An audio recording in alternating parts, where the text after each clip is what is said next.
Hello and welcome to another video by Pulse and Apps. A commenter asked if I could do a tutorial on using the tile map editor. So what I'm going to do is do a few videos on that. I'm going to try and do them for YouTube, so I'm going to keep them under about 10 minutes.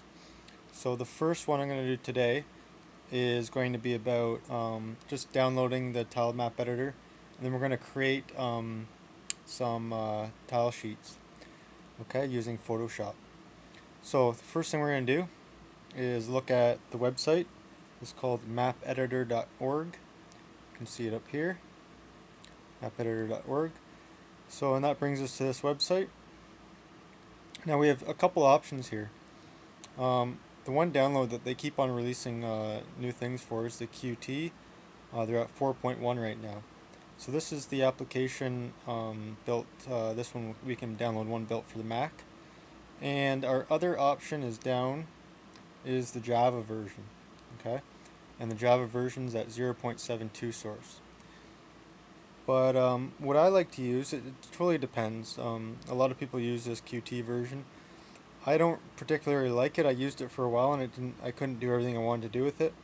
So I'm not too sure exactly why, but I switched over to the Java version. I really like using the Java version. So that's the one that I download right there. So I just click on that, download the binary there, and run it on my computer. So I'll just go into there and open it up, and we'll just take a look at what it looks like. So I've done a little bit of this on some other tutorials, but this is going to be strictly basics of using tiled. So here it is. That's the Qt version. This is tiled.jar is the one that I want to use. So I'm going to open that up. And what it's going to do is I'm going to show you how to create a basic map, but the main purpose of this is going to be to show you how to create your own tiles in Photoshop. Okay, and I do it a little bit different than other people have described, but it seems to work pretty well for me. Okay, so there we go, it opened up. So this is a big difference from the other tile. Let me open up the other tile and we can take a look at it.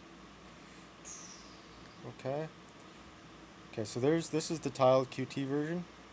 So it's got nice icons. It looks more like an application, like a finished up application. It's got its history, layers, tile sets, all the same stuff as before, and then it has its main menu here. Okay. The one thing I find though is that this is a little bit different than this menu, whereas I have a few more options here. So let's go ahead and start a new project. So File, New. And what we want to look at here is our map size and our tile size. We're going to do an orthogonal map. We have three choices. The hexagonal is still in, I guess, experimental with the Java. It might be fine with Qt version, but that's where you use hexagonal shapes to create your pattern. The isometric is where we're in sort of we're not 3D, but we're on sort of a 3D plane with our tiles. So that's good for RPGs and things like that. But orthogonal is sort of that straight flat on 2D view, and that most 2D platformers will use. So we're going to stick with that. That's what Planet 1 was built with. Next thing we're going to do is map size. So this number represents the number of actual tiles within the map. So this is 32 tiles wide by 24 tiles high. Okay. So what I'm going to do is set this up. I think if I can remember right, I think it's 10. The screen on the iPhone is 10 tiles wide, or 15 tiles wide by 10 high at 32 pixels per tile. So this is going to be sort of a scrollable tile map since it's larger than the screen. Okay, so we'll just do a double size, 30 wide, and we'll keep it the same height. Actually, I'll make it a bit bigger, 15 high. Okay, so that's going to be twice as wide as the iPhone screen and 1.5 times as high as the iPhone screen. The next thing here is the tile size.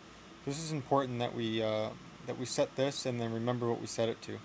So one thing I like to do is get some sort of a scale for my game. So in my case, I like to have all my objects at 32 on my tile map and my and all my graphics. And I used my player. I made him 40 pixels. So it gave a nice scale to the game. If you make this number too big, then it gets to be a little bit too difficult to make a real generic tile that'll fit in many different situations, because just the size of it is a little bit off. So just figure out what you want to do. This is the most common, 32, 32. That's why it's the default setting. So that's what we're going to set ours to. So that means if I take a calculator, and we'll look at this real quickly, we'll find out the pixel size of our map. So say I'm doing a 30 tiles, and each tile is 32, so I multiply by 32. My map is going to be 960 pixels wide. So, and then the opposite way, 15 times 32 will give me the height. But it's not really important information, but it's one way of figuring out how big your map's going to be. So I'm just going to click OK, and it gives me my map in this grayed out area with the grid displayed there. Now I can turn the grid on and off. So show grid, now it's just a plain thing, and then I can view the grid. Okay, so I'm going to keep that on. Another cool feature is in view is show coordinates. So this is going to be very important. Let's just zoom in here so we can see exactly what's going on. Zoom in. Okay, we'll go up here. And it gives you the coordinate of each tile. So the upper left hand corner is 0, 0. And then it goes 1, 0, 2, 0 along for the x-axis, and then the y-axis is 0, 1, 0, 2, 0, 3, and then all in between just fills it in. So 1, 1, 2, 2, 3, 3, 4, 4, 4, 3, and so on and so on. So it's pretty easy to understand. Okay, so that gives you your position within your tile map, and remember that it starts at 0. So one way to think about it is that if I'm thinking about pixels, I have 0, 0 in this top corner. I move over 1 square, which would be 32 pixels, 2 squares, so far it's 64. So the upper left hand corner of the square is sort of like the pixel distance. So it's 64 across the top there, and it's 0 because it's not moved down at all. So one way for doing calculations for later on, you might want to remember how the grid works. So 0, 0, and it increments from there. Okay. Next thing we'll look at is your layers along this side of the right hand side of the screen. So your layers, we can set up, it gives you a default one of layer 0. We can create new layers, down here. So there's another, actually what's that, duplicate? Yeah, that's duplicate current layer. And create a new layer with this button. And if I select it, I can move it up and down. And one thing you're going to remember is the order that the layers are in, that's the order that's going to draw these layers on the screen. So layer 0 will be on the bottom, then we're going to move up from there.